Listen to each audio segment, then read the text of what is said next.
کہ ہندوستان کثیر المذاہب ملک ہے، یہاں مختلف تہذیب و ثقافت کے لوگ رہتے ہیں، یونیفارم سول کوڈ کی وجہ سے مذہبی اقدار کو نقصان پہنچے گا، اخلاقی اقدار کو نقصان پہنچے گا۔ اس لیے ہم سب کو اپنی رائے یہ دینی چاہیے کہ یونیفارم سول کوڈ یہ ملک کے مفاد میں نہیں ہے۔ بعضوں نے اس پر دستخط بھی کر کے دیے ہمیں کہ ہم آپ کے ساتھ ہیں، آپ اس کام کو آگے بڑھائیں۔ یہ احتجاجی تحریک نہیں ہے، یہ رائے بھیجنے کا کام ہے۔ یونیفارم سول کوڈ اس ملک کے مفاد میں نہیں ہے۔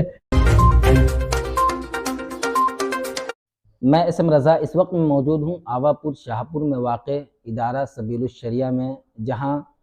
آل انڈیا مسلم پرسنل لا بورڈ کی تحریک پر ضلع سیتامڑھی کے تمام مسالک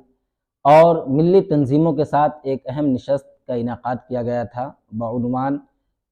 یکساں سول کوڈ ہمیں منظور نہیں۔ اس کی تفصیل جاننے کی کوشش کریں گے کہ آخرکار آج کی بیٹھک کا ادیش کیا تھا، اصل مقصد کیا تھا۔ ہم سے بات کرنے کے لیے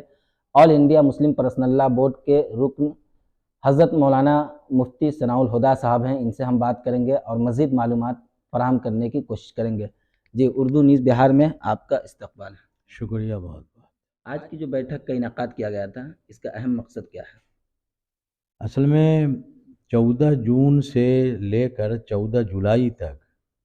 22ویں لاء کمیشن نے مسلمانوں ہی نہیں پورے ہندوستان کے شہریوں سے اور مذہبی تنظیموں سے رائے مانگی ہے کہ کیا ملک میں یونیفارم سول کوڈ یکساں شہری قانون کا نفاذ کیا جا سکتا ہے یا نہیں۔ تو اب 25 تاریخ آج ہے، 11 دن گزر گئے اور 14 جولائی تک ہمیں اپنی آراء بھیجنی ہے۔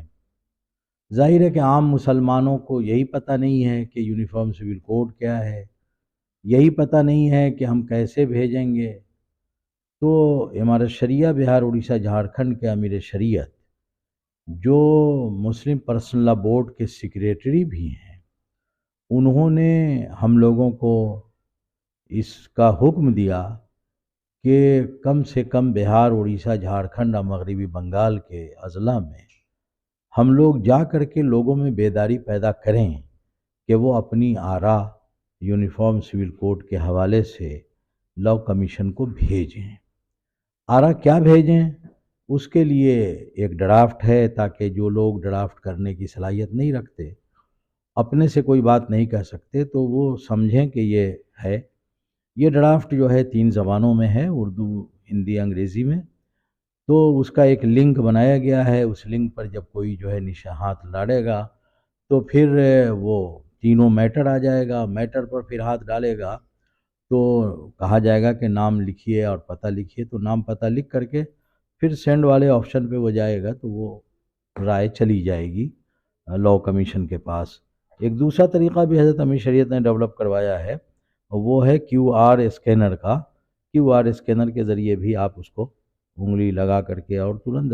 10 سیکنڈ 5 سیکنڈ میں آپ بھیج سکتے ہیں۔ تو اصلاً تو یہ لاء کمیشن کو آراء زیادہ سے زیادہ جائیں، اس کے لیے یہ تحریک چل رہی ہے اور ہم لوگ مختلف جگہوں پہ جا رہے ہیں۔ تو اسی سلسلے کا ایک پروگرام حضرت مولانا محمد انوار اللہ فلک صاحب، جو اس ادارے کے بھی بانی ہیں اور آل انڈیا مسلم پرسنل لا بورڈ کے رکن تاسیسی ہیں، تو انہوں نے تمام تنظیموں کی یہاں بلایا تھا۔ تو ہم نے سیتامڑھی میں ایک پروگرام کیا اور سیتامڑھی کے بعد یہاں آئے۔ الحمدللہ یہاں بڑی تعداد میں مختلف جماعتوں کے اور تنظیموں کے اور اداروں کے لوگ تھے، بڑا منتخب مجمع تھا اور بڑا مجمع تھا۔ تو اس کے سامنے یہ بات جو ہے رکھی گئی اور انہیں یہ بتایا گیا کہ یونیفارم سول کوڈ اگر آتا ہے تو قانون کی خلاف ورزی بھی ہوگی، ہندوستان کا تہذیبی ڈھانچہ بھی متاثر ہوگا اور ہندوستان کی سالمیت پر بھی آنچ آئے گا، اور مذہبی اقدار اور اخلاقی اقدار اور جو کسٹم اور رواج مختلف مذاہب میں ہیں، ان تمام کا خاتمہ ہو جائے گا۔ اس لیے تمام فرقوں کو، تمام جماعتوں کو، تمام جمعیتوں کو اور تمام اداروں کو اپنی آراء اس سلسلے میں بھیجنی چاہیے کہ ہندوستان کثیر المذاہب ملک ہے، یہاں مختلف تہذیب و ثقافت کے لوگ رہتے ہیں، یونیفارم سول کوڈ کی وجہ سے اس یکجہتی کو سخت نقصان پہنچے گا، مذہبی اقدار کو نقصان پہنچے گا، اخلاقی اقدار کو نقصان پہنچے گا۔ اس لیے ہم سب کو اپنی رائے یہ دینی چاہیے کہ یونیفارم سول کوڈ یہ ملک کے مفاد میں نہیں ہے۔ اور یہ بھی بتایا گیا کہ رہنما اصول جس کی بنیاد پر 44 میں کا سہارا لے کر یونیفارم سول کوڈ حکومت لانا چاہتی ہے، وہ بنیادی دفعات سے ٹکراتے ہیں، اور بنیادی دفعات کی حیثیت دستور میں رہنما اصول سے زیادہ ہے، اس لیے اس کی وجہ سے اس کو ختم نہیں کیا جا سکتا۔ تو دستور کی حفاظت کرنے کے لیے ملک کے تمام طبقات کو اس کام کے لیے آگے آنا چاہیے۔ تو یہ اصل میٹنگ جو ہے اس سلسلے کی تھی، تاکہ ان کے اندر بیداری لائی جائے۔ لوگوں سے یہ بھی اپیل کی گئی، ائمہ کرام سے خاص کر کے، کہ اگلے جمعہ میں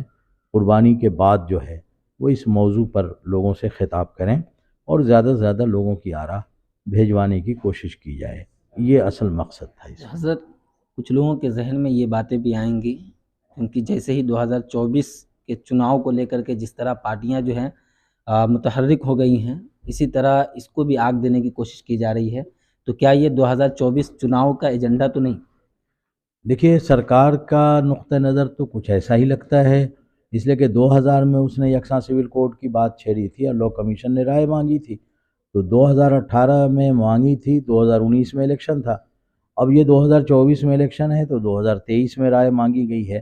یہ ٹھیک ہے، ان کا مقصد ہو سکتا ہے، لیکن لاء کمیشن نے جب رائے مانگی ہے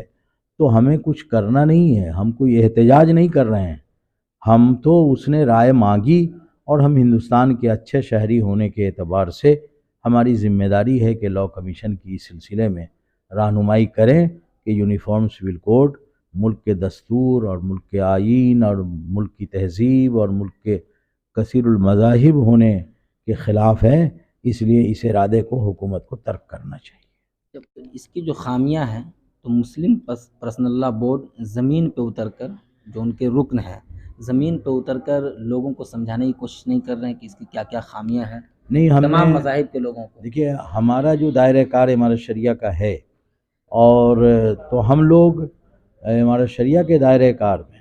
پٹنہ میں جتنے مذاہب کے بڑے ہیں ان تمام سے ہم لوگوں نے ملاقاتیں کی، اور ملاقات کر کے ان کے سامنے اس کی سنگینی کو رکھا، انہوں نے اس کو مانا اور بعضوں نے اس پر دستخط بھی کر کے دیے ہمیں کہ ہم آپ کے ساتھ ہیں، آپ اس کام کو آگے بڑھائیں، اور جہاں ہماری ضرورت محسوس ہو ہمیں بھی یاد کر لیا کریں۔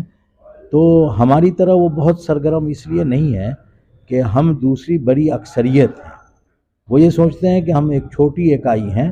تو ہم اپنے کو اس طرف ابھی نہ لے جائیں، ان بڑی اکائیوں کے ذریعے یہ کام ہو۔ حضرت امیر شریعت نے وکلاء کی ایک تنظیم جماعت قائم کر لی ہے، اسی طریقے سے علماء کی، مدارس کے ذمہ داروں کی، سب کے گروپ الگ الگ بنائے ہیں تاکہ سب کو اس پر متوجہ کیا جائے اور اس کام کو آگے بڑھائے۔ کیا یہ تحریک ابھی بھی جاری رہے گی آگے بھی؟ تحریک کا مطلب یہ ہے کہ یہ میں نے بتایا کہ احتجاجی تحریک نہیں ہے، یہ رائے بھیجنے کا کام ہے، اور رائے لاء کمیشن نے مانگا ہے۔ اگر رائے لاء کمیشن نہیں مانگتی تو ہم نہیں کرتے، اس نے مانگا ہے تو ہم ایک اچھے شہری کے اعتبار سے ہم اپنی ذمہ داری سمجھتے ہیں کہ لاء کمیشن کی رہنمائی کرنی چاہیے کہ یونیفارم سول کوڈ اس ملک کے مفاد میں نہیں ہے، اور زمینی حقائق اس کا ساتھ نہیں دیں گے، ملک انتشار میں جائے گا۔ آخر میں جو گاؤں دیہات کے لوگ ہیں وہ کم پڑھے لکھے ہوتے ہیں، اگر وہ اپنی رائے دینا چاہیں تو وہ کس طرح دیں، وہ بتانے کی ضرورت ہے۔ ہاں دیکھیے، جو لوگ بھی میل چلانے کی جن کے پاس صلاحیت ہے، جو میل کرتے رہتے ہیں، اور اب جو صورتحال ہے اسمارٹ فون تقریباً ہر گھر میں ہے، اور واٹس اپ جو بھی چلاتا ہے وہ بغیر میل کے نہیں چلا سکتا، تو میل بھی سب کے پاس ہے، الا ماشاء اللہ ہو سکتا ہے کہ بعض گھروں میں ایک دو اسمارٹ فون ہو، دو چار نوکیا ہو جس میں یہ سہولت نہ ہو، تو اس کی شکل یہ ہے کہ آپ اپنے موبائل سے، جس کے پاس اسمارٹ فون ہے وہ اپنے فون سے اس شخص کا ای میل بنا دے جس شخص کے پاس فون نہیں ہے، تو جب اس کا ای میل بنا دے گا تو آپ اپنے موبائل سے بھی اگر کریں گے تو میل آئی ڈی اس کا جائے گا۔ تو اب جس کے پاس نہیں ہے اسمارٹ فون، اس کے لیے جوانوں کو جو کام کرنا چاہتے ہیں ان کے لیے یہ شکل ہے اور سہولت ہے کہ وہ میل آئی ڈی بنا دیں اور میل آئی ڈی بنا کر کے اپنے سامنے اس پورے میٹر کو بھیج دیں۔ یہ ایک آسان سا کام ہے، کوئی بہت دشوار کام نہیں ہے۔ ہم کم جانتے ہیں ہماری عمر کے لوگ، لیکن ہمارا نوجوان طبقہ جو ہے وہ شاید ہم سے کچھ زیادہ اس معاملے میں آگے بڑھا ہوا ہے، اور وہ اگر بھیڑ جائے گا اس کام کے لیے اور دروازے دروازے دستک دے کر کے اگر وہ رائے عامہ کو تیار کر سکتا ہے تو وہ تیار کرنا چاہیے اس کو، اور تیار کر کے رائے زیادہ سے زیادہ بھیجنی چاہیے، اس لیے کہ ہم ہندوستانی شہری ہیں اور ہماری ذمہ داری ہے کہ لاء کمیشن نے ایک بات کہی ہے، مانگی ہے ہم سے، تو ہم اس کو کریں۔ ایک بات یہ بھی ذہن میں رکھیے گا کہ میں مسلم پرسنل لاء بورڈ کا ترجمان نہیں،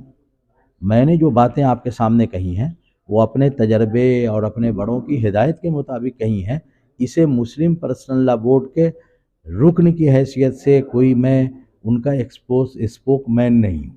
اسپوک مین ان کے دوسرے ہیں، تو اس لیے اس بات کو بھی واضح رہنا چاہیے کہ ہم جو بات کہہ رہے ہیں یہ اپنے علم کے، اپنے مشاہدے کے، اپنے بڑوں کی جو ہدایات ہیں اس کے مطابق کہہ رہے ہیں۔ یہ آفیشیل ترجمانی مسلم پرسنل لاء بورڈ کی نہیں ہے، حالانکہ ہم بھی مسلم پرسنل لاء بورڈ کے تاسیسی رکن ہیں اور مولانا محمد انوار اللہ فلک صاحب بھی ہیں، لیکن یہ بیان غیر آفیشیل ہے، اس کو اسی پس منظر میں دیکھنا چاہیے۔ بہت بہت شکریہ۔ آپ حضرت مفتی ثناء الہدیٰ صاحب ہیں، All India Muslim Personal Law Board کے رکن ہیں، یکساں سول کوڈ کے متعلق اپنی رائے دے رہے تھے اور ساتھ ہی عوام سے اپیل بھی کر رہے تھے، خاص طور سے عوام الناس سے اور ہندوستان کے تمام شہریوں سے، چاہے وہ کسی بھی مذاہب کو ہو، کسی بھی مسالک کے ہوں، تمام سے ایک اپیل کر رہے تھے کہ یکساں سول کوڈ پہ اپنی رائے ضرور دیں ای میل کے ذریعے۔ باقی All India Muslim Personal Law Board کی جانب سے یہ ایک تحریک چلائی گئی تھی، سیتامڑھی ضلع میں ادارہ سبیل الشریعہ میں ایک اہم نشست کا انعقاد کیا گیا تھا، حضرت کی وہیں تشریف آوری ہوئی تھی اور اسی موقع سے حضرت سے بات ہوئی۔ باقی ہر چھوٹی بڑی خبر کے لیے اردو نیوز بہار کو فالو کر لیں، ہمارے فیس بک پیج کو بھی فالو کر لیں اور یوٹیوب چینل کو بھی سبسکرائب کر لیں تاکہ زمین سے جڑی ہوئی ہر خبر آپ تک سب سے پہلے پہنچتی رہے۔ ویڈیو کو شیئر ضرور کر دیں۔ آفر آفر آفر آفر ہی آفر، شیو شکتی بجاج پھوپری لایا ہے آپ کے لیے میگا لکی ڈرا اور نشچت اپہار۔ پرتیک گاڑی کی خرید پر لے کر جائیں فری ہیلمٹ ایوم ساتھ ایک میگا لکی کوپن ڈرا اور پائیں first prize LED T V, second prize home theatre یا ڈنر سیٹ، تھرڈ پرائز کے روپ میں آپ کو مل سکتا ہے مکسر گرائنڈر اور آئرن۔ جی ہاں، یہ آفر سیمت سمے کے لیے ہے، اسی لیے آپ اس آفر میں ضرور